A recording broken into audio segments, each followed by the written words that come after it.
Olá, pessoal! Essa semana a gente vai falar um pouquinho sobre a diversidade cultural no país. O que vem ser essa diversidade cultural? É os diferentes costumes que nós temos numa mesma região, ou certo, no mesmo país. Aqui no Brasil, nós temos diversidade cultural mesmo antes do descobrimento. Por quê? Quando os portugueses chegaram aqui no nosso país, existiam os indígenas, mas eles eram de diversas tribos diferentes, devido ao tamanho do nosso território. A gente já viu, né, que o Brasil é o quinto maior país em extensão territorial do mundo.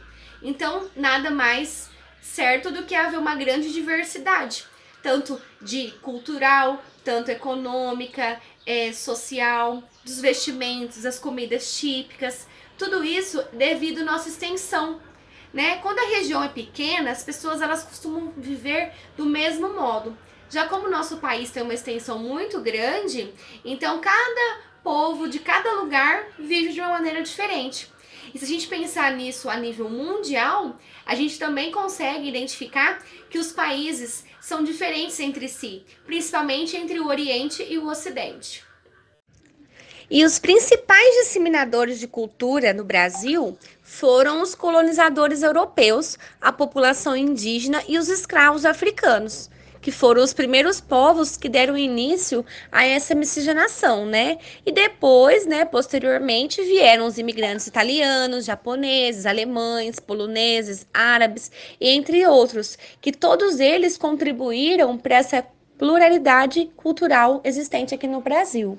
E assim, reconhecendo as inúmeras culturas do mundo como uma herança em comum da nossa sociedade, a humanidade ela está responsável em proteger e promover a diversidade cultural.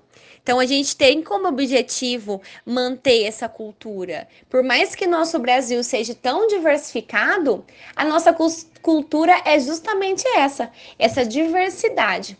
Então, como atividade, eu quero que vocês peguem as principais características das 5 regiões brasileiras, tá bom?